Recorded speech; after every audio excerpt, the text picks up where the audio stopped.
Bismillahirrahmanirrahim. Assalamualaikum warahmatullahi wabarakatuh. Bertemu lagi dengan saya Dayudin dalam kajian linguistik Arab.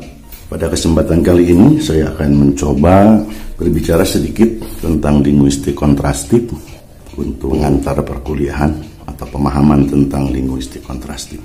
Namun sebelum saya berbicara apa sebenarnya linguistik kontrastif, di sini ada beberapa istilah yang perlu saya sampaikan terlebih dahulu. Ada istilah linguistik kontrastif, ada istilah linguistik bandingan dalam bahasa Indonesia.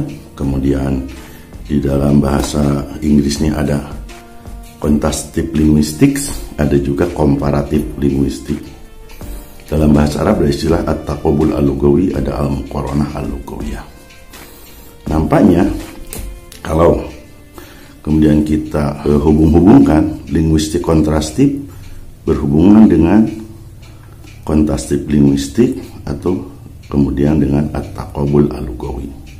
Sementara linguistik bandingan ini berhubungan dengan komparatif linguistik dan al-muqaranah al-lugawiyah.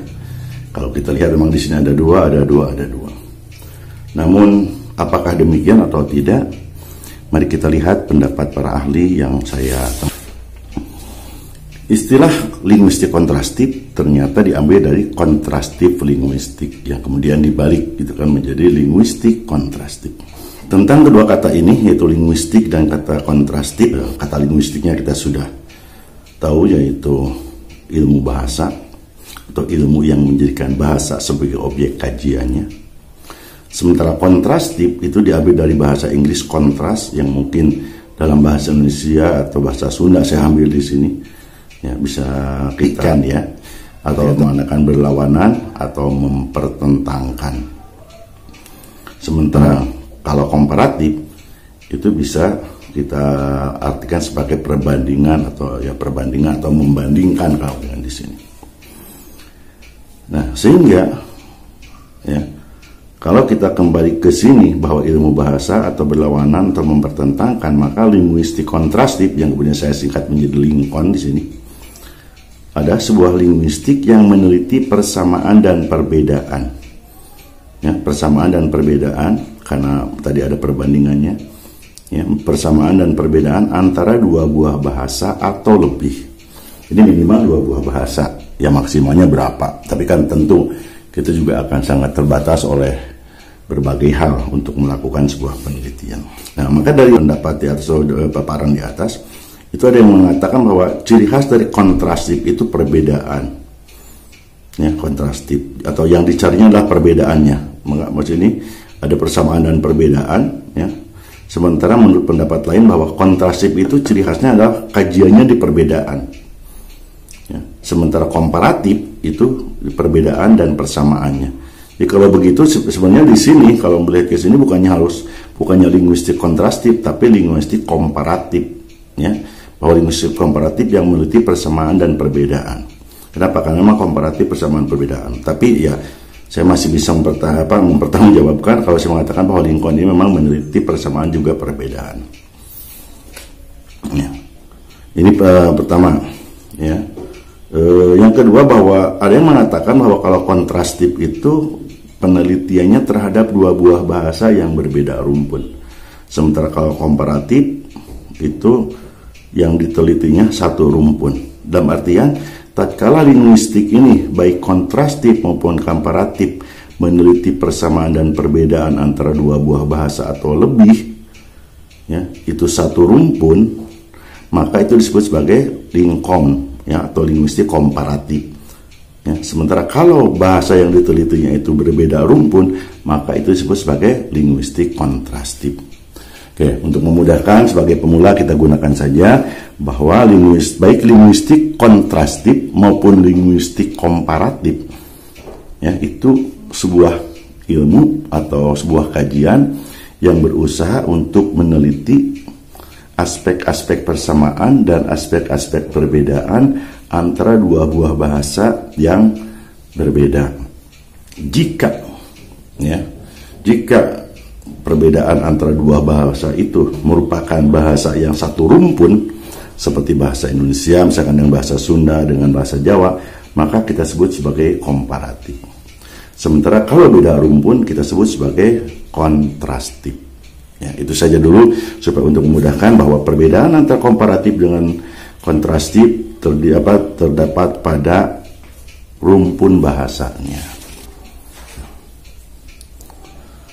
Nah, kemudian kontrastif ini biasanya dalam bahasa Arab disebutnya dengan at-taqabul. Ya, tadi ada istilah at-taqabul al-lughawi.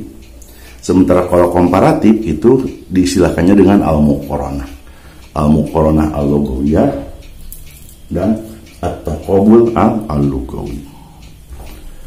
Tadi disebutkan bahwa tujuan kontrastif adalah meneliti yang berbedanya saja untuk menemukan perbedaan-perbedaan.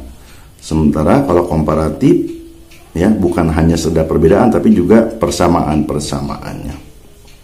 Ya, ini satu pendapat. Tapi sudah saya jelaskan tadi bahwa sebenarnya kedua ilmu ini baik kontrastif maupun komparatif sama-sama mencari perbedaan dan persamaan. Nah, cuman bedanya di sini ya, kalau kontrastif itu harus beda rumpun, sementara komparatif itu adalah satu rumpun.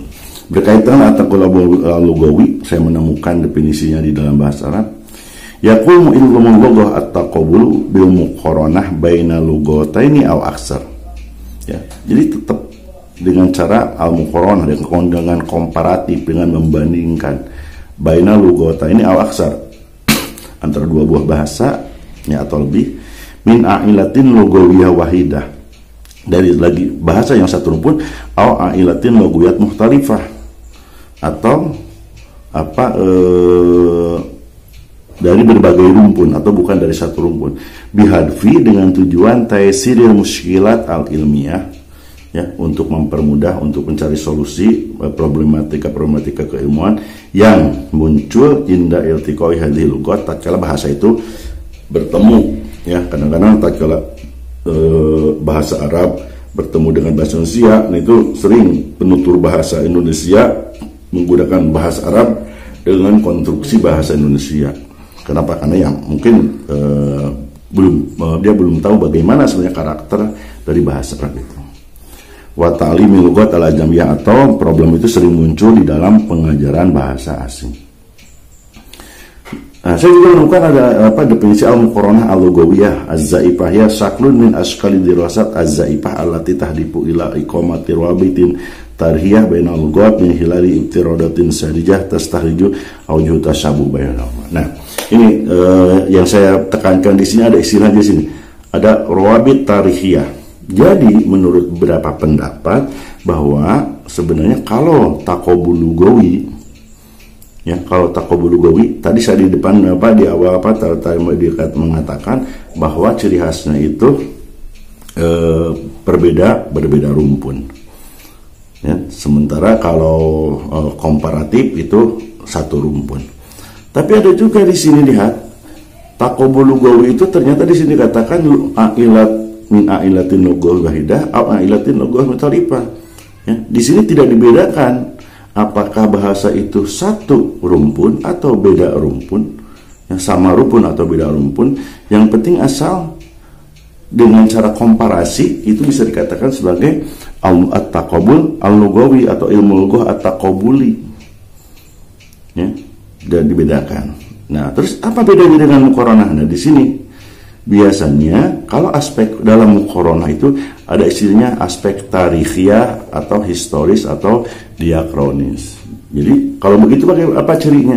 Kalau di sini berarti sinkronis, ya, ciri dari taqabul itu. Sementara kalau dalam dalam muqaranah itu diakronis atau historis. Ya, ini pendapat lain tentang perbedaan antara at-taqabul dengan al-muqaranah atau antara kontrastif dengan komparatif.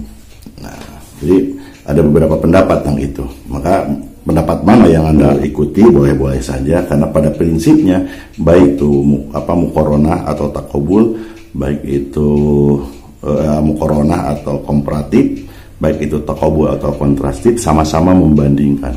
Dan yang dibandingkannya bukan hanya perbedaan, tapi juga mungkin persamaan.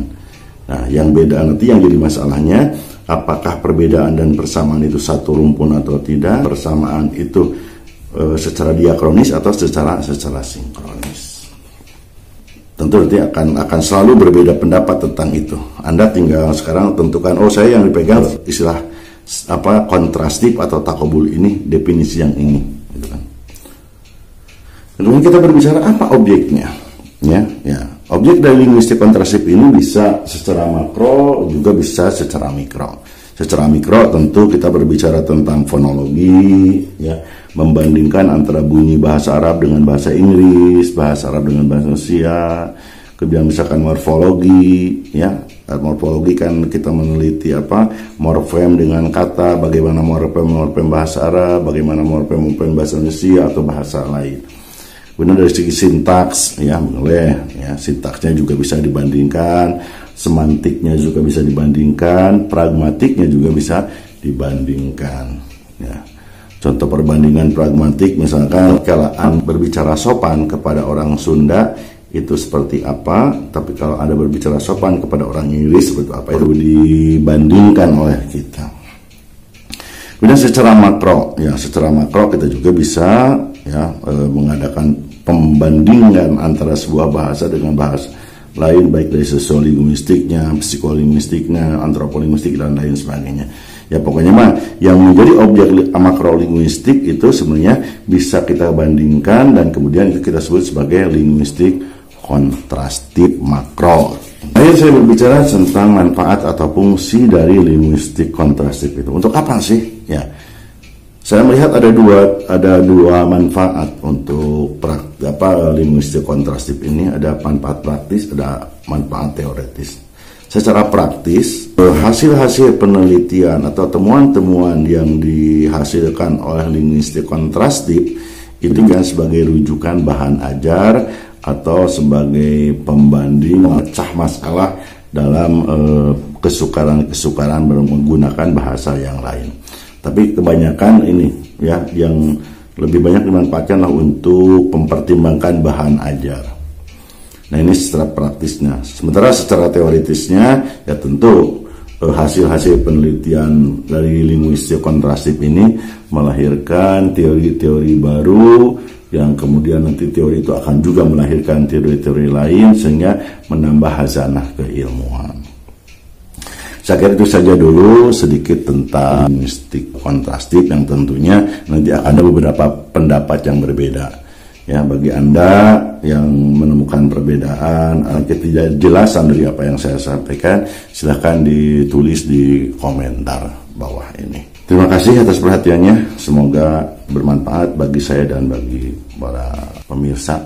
Ya, mudah-mudahan Allah memberikan ilmunya kepada kita. Akhirul kalam. Assalamualaikum warahmatullahi wabarakatuh.